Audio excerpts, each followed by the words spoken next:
Hey everybody, it's Stereo Police. This here's my 85 W150 with an original 318. Only mod is the carburetor. Carburetor, probably the intake manifold. And that's it. Everything else is mostly original. There was a couple other mods that went along with replacing that carburetor, but they weren't performance mods, they were just necessary. But anyway, today, by the way, I just recently retired, so I got a little extra time on my hands, time to work on the truck and learn to understand things a little better. I spent 5 years as a design engineer and another 28 years in the intellectual property legal field, but my first love back in high school was auto mechanics, and that's what my aspirations were, but decided not to pursue that.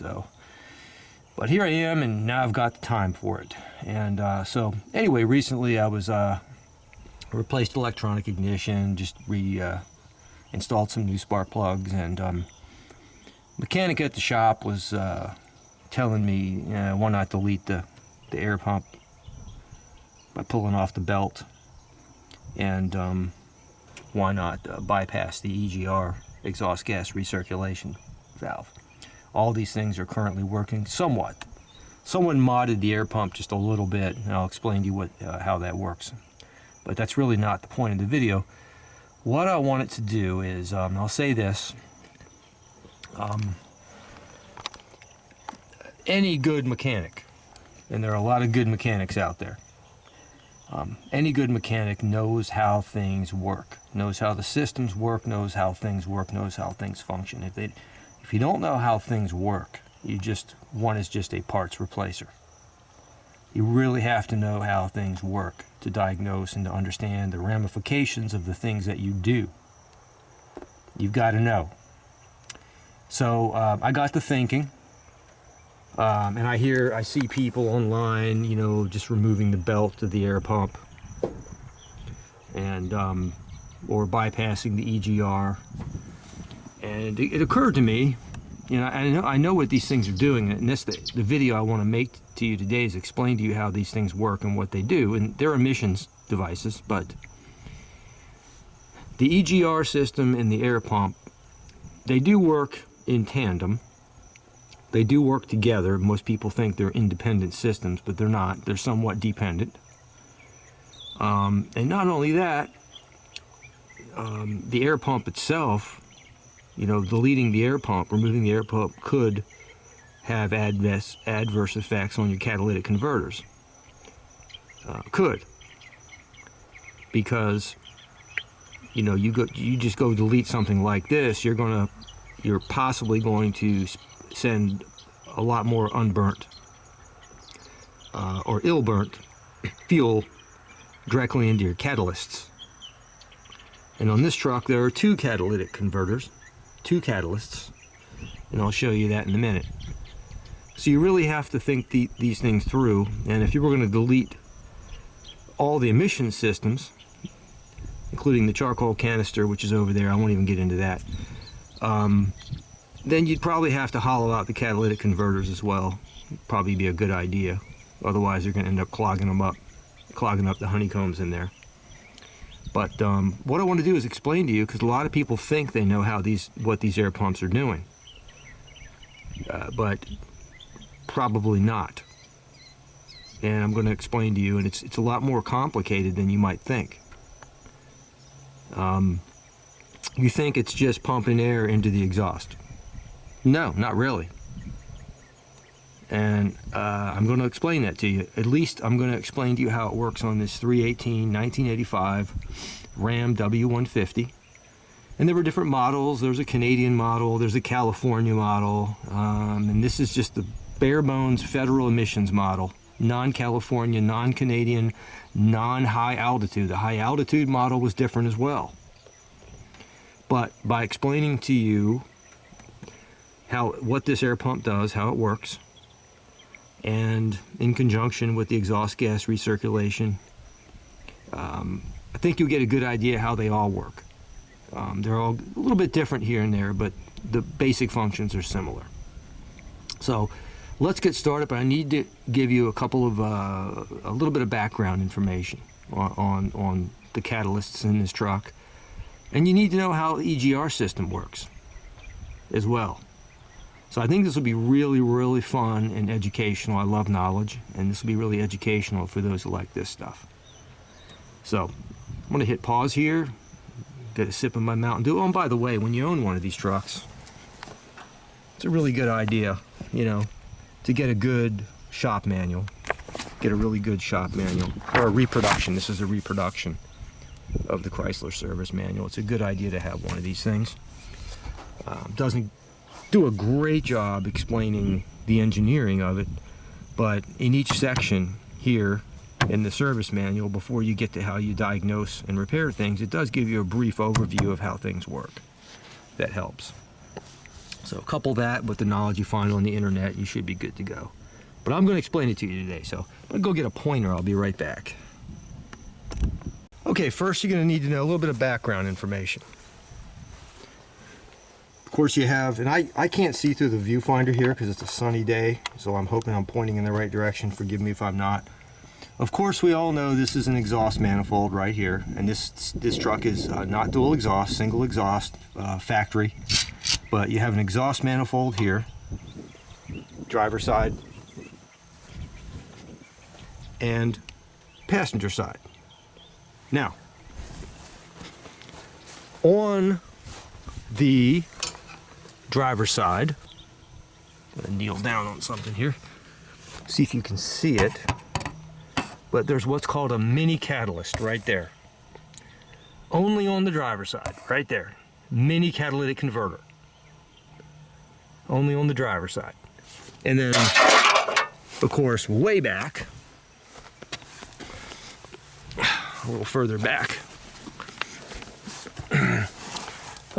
it's on the other side. Somewhere back over there you have, oh, there it is, right there. You've got the actual catalytic converter. Hope you can see it at this angle. Again, I can't see through the viewfinder. And there's nothing going into that catalytic converter except the input and the output. There's no sensors, there's no oxygen, oops. There's no oxygen sensor, no other sensors in there. This is old school. All right. So you got to know that. All right. Especially about the mini catalytic converter. Now,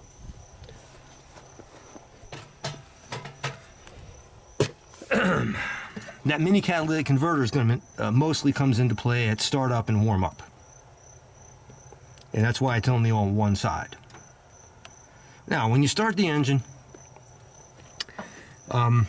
here is the EGR valve right here. And its job, and you can go look this up, I won't give a dissertation about it, but its job is going to be to ultimately, once the engine's warmed up, to mix a small amount of exhaust gases with the air-fuel mixture that's passing through the intake manifold. And the purpose of doing that is to dilute the air-fuel mixture just enough to lower the peak flame temperature of combustion.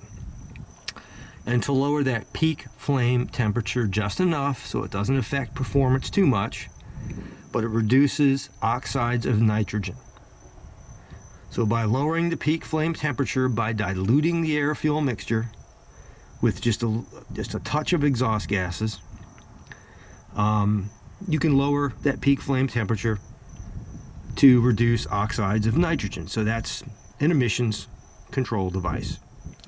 Now, you got to know that this right here, this is a valve, and the mixture of exhaust gases with the air-fuel mixture happens underneath the carburetor,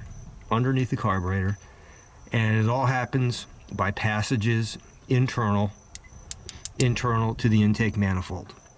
So there's two holes in the intake manifold underneath this valve. This is a vacuum controlled valve that's hooked up to ported vacuum, not manifold vacuum. And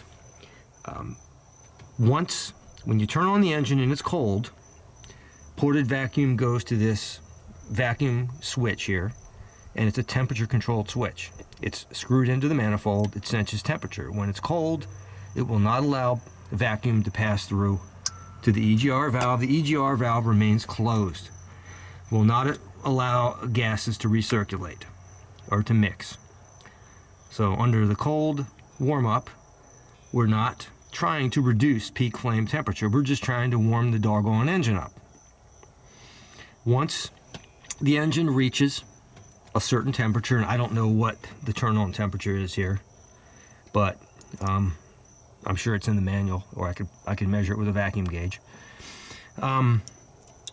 Once the engine's warmed up to a certain point, it'll turn on, it'll allow vacuum to pass through, and then begin to operate the EGR valve.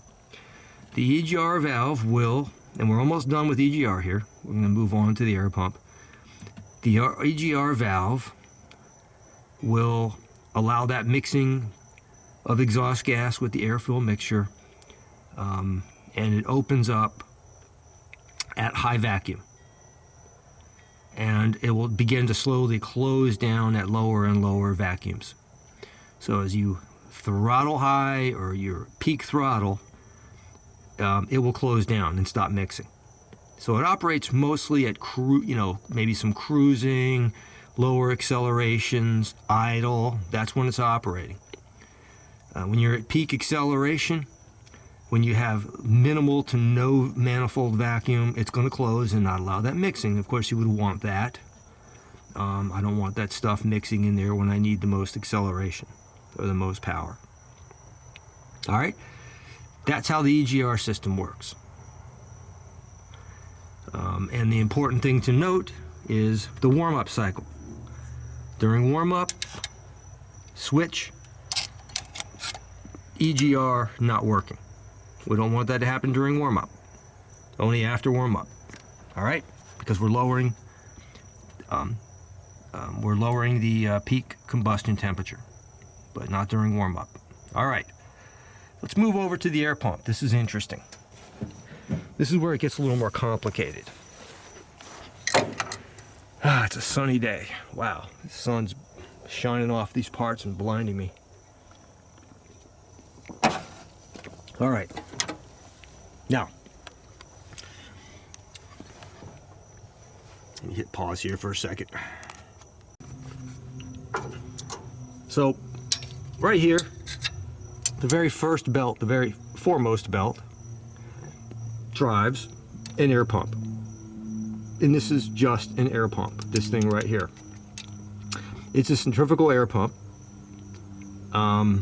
Takes air in, and it's called centrifugal air pump because it swirls the air around inside of it, and any dust particles and dirt, because of centripetal force actually. The word centrifugal is actually not correct, it's centripetal, but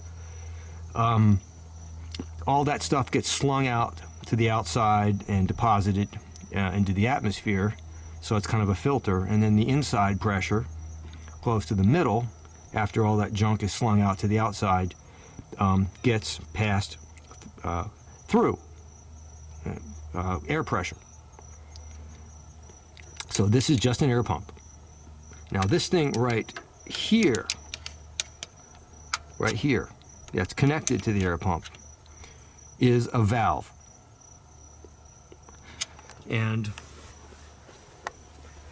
that valve is it's a switch. Trying to get a good position here, it's hard to see. It's called a switch slash relief valve, and it's got several parts to it that are function differently. You see these little holes in here, and it looks like there's a little filter material in there. This serves a function, this serves a function, and both of these are outlets. So air comes in from the pump down here, comes up, and it's either going to be diverted this way or that way. And a lot of people think that air is always diverted both ways, and that's not true, at least not in this model. Air is either diverted this way or that way, and one of them's called upstream, one's called downstream. And this is called, the right hand one here is called downstream air injection. The one on the left is called upstream air injection, and they serve two different purposes at two different times. I'm going to get back into this. Upstream air injection only functions during warm-up, and then it's turned off. After warm-up, downstream air injection takes over, and that's controlled by vacuum right here. Now my truck has been modified, but I'm going to pretend it's all factory in stock, like everything's working perfectly as I explained this to you. Now, before I get into the operation, I want to explain what this is and what that is. Get a sip of my drink here. Okay, just having a little Mountain Dew here. So this is a pump, as we mentioned, air pump, and the pressure of the air that it's pumping will increase with revolutions per minute. The faster you go, the more pressure. But there comes a point when the pressure becomes too high for this system to like. Just too much air. So this is a pressure relief valve right here. And at high speeds, high RPMs, when the air pressure becomes too much for the system, just too much air going in, we don't want that much air. This valve will begin to open and divert some of the air to this, what's called a silencer. And it kind of looks like in a way like a gun silencer. It's got some holes in it, and you can see there's like this fabric material in there. And without this silencer, it'd make a hell of a whistling sound. A hell of a noise, because there's, you got some high-speed air coming out of there. So it's a silencer. This is a silencer right there. So again, at high RPMs, at high speeds, this will begin to open up and divert some pressure to the atmosphere through these holes. And there's some material in there that's a silencing material. That's all this is. All right? Okay, let's keep going. Now let's talk about, remember I said this is, let me just explain to you where these go, and then I'm going to talk about the operation. And that's the cool part. And these are things, again, the reason I'm making this video, if you just go willy-nilly deleting things without knowing what the hell you're doing, you could end up affecting something else. So just know what you're doing before you do it. All right. So let's talk about where these go first, and then we'll talk about the operation. So number one, I said this is called the downstream, and this is called the upstream. And I'll say this, and I'll get back to this. I think I already said it. During warm-up, when that EGR system is off, no exhaust gas recirculation, we're pumping air into the upstream side. There's a little valve in here, not this one, that's the pressure relief valve. There's one internal that's only going to pump air to the upstream side. Little to nothing's going downstream. Now, what does upstream mean? Well, if you were to follow this hose,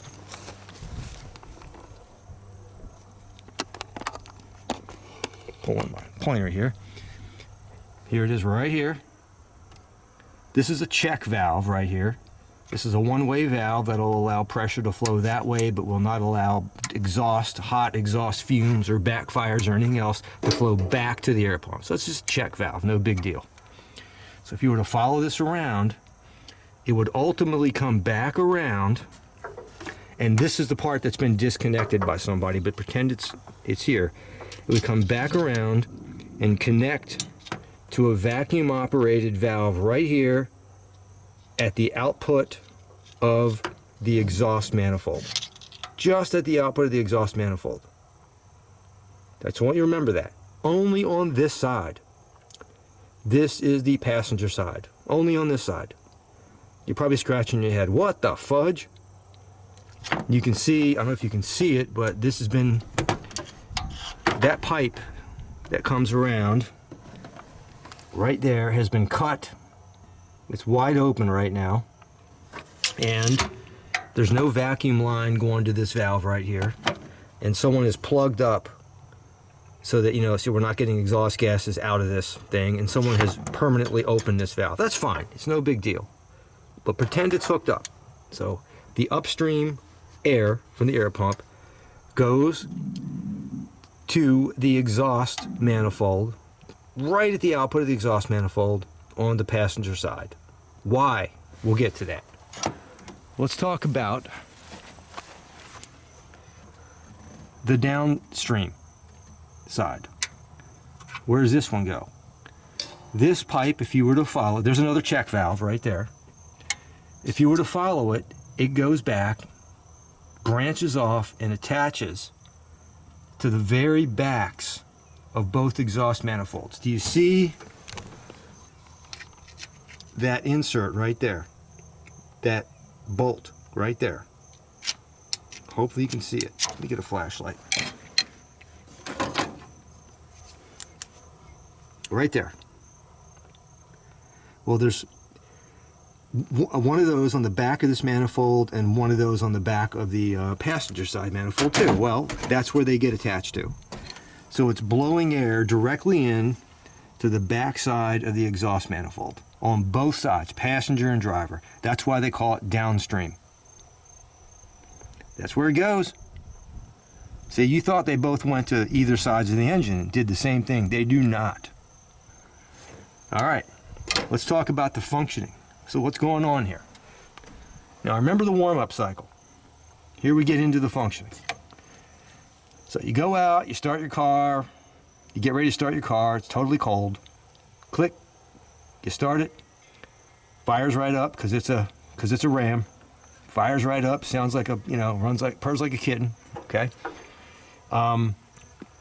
Initially, EGR valve is closed. We're not recirculating exhaust gases.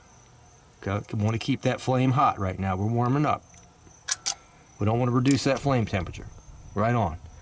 Okay, initially, the vacuum control signal to the air pump is diverting the fresh air and the pressurized air only to the upstream side. Nothing's going to the back of the exhaust manifolds. They're going to the upstream side. And this valve down here, if it was working, this valve is going to close and not allow any exhaust gases to exit through the exhaust pipe on this side. You're going, what the fudge? Nope, nothing. So all the exhaust gases from the passenger side are going to, instead of going down to the exhaust pipe, are going to come back up through a port, through the intake manifold, cross underneath the carburetor, and exit through the driver's side. So during warm-up, all of the exhaust gases from both sides exit out through the driver's side exhaust manifold. And at the same time, this vacuum actuated switch down here also allows the passage of the upstream air pump air into the intake manifold. I'm sorry, into the exhaust manifold to mix with the exhaust air, and this is as close to the exhaust valves as we can get. So we're mixing that fresh air into that exhaust gas that just exited the exhaust valves. And that'll help burn any unburnt fuel, to put it. I don't want to get into the chemistry of it, that'll get really boring. But this is only happening during warm-up. Now also we're saying, okay, there's two different things going on. We're diverting all the exhaust over to the driver's side. That's for one totally different reason. But we're also passing the upstream air, mixing with all the exhaust gases from both sides, because we're mixing them right across the intake manifold, both sides. We're pumping some fresh air in there to help mix with the unburnt fuel. upstream. Now, why are we diverting during warm-up all of the exhaust gases over to this manifold, driver's side? That's because during warm-up, remember I said there was a single mini catalyst right there, a mini catalytic converter only on the driver's side. We want to heat that mini catalyst up as fast as possible. That's why we're diverting all the exhaust gases over to this, only during warm-up, to get that thing heated up during warm-up. Remember, during warm-up, we don't have access to EGR. So that mini catalyst right there is kind of taking over the role of an emission system during warm-up, and we want to get that heated up as fast as possible. That's why we're diverting all the exhaust over to here. And at the same time, we're using the air pump only during warm-up on the upstream side to mix that fresh air as close to the exhaust valves as possible, right there in the exhaust manifolds, and it goes through the intake manifold and in the exhaust manifolds to burn that unburnt fuel before it even reaches the mini catalyst, before it even reaches it. Now, at some point, we reach a certain engine temperature and we're done with warm-up. When that happens, EGR starts to open based on a temperature-controlled vacuum switch. Now we start getting our exhaust gas recirculation, we start lowering the peak flame temperature, we start reducing oxides of nitrogen, etc. And at the same time, we send a similar vacuum signal over here to close off the upstream. So we're closing off the upstream, diverting all the air to the downstream, and we're opening up the passenger side exhaust manifold to now begin to let it act as a real exhaust manifold. And we're no longer pumping air into it either on the upstream side. Upstream air is closed off. So now we're kind of back to normal engine operation. We're warmed up. And now that air is passing through the downstream side, remember I said the downstream side are just two tubes that get attached to the back of both exhaust manifolds, both of them, right here, going to that little, where that little screw is, that little plug.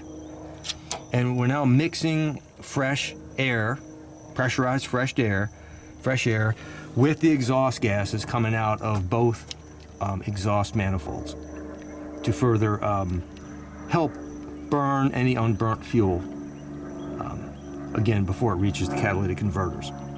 And the catalytic converters kind of finish the job, so to speak. So that's what, and I really couldn't make this video any shorter. I had to explain everything. That's what the air pump is doing. Works in conjunction with the EGR system and in conjunction with the catalytic converters. So if I'm going to delete the air pump, I would probably also want to delete the EGR system, and then I'm guessing sooner or later, by doing this, I'm going to clog up my catalytic converters, because I'm going to be sending a lot of probably unburnt fuel or ill-burnt fuel through those catalytics, and they're not going to be able to handle it, which will ultimately clog them up. Maybe. That's what I'm guessing. So if I'm going to do this, delete and delete the EGR, I probably want to hollow out the catalytics.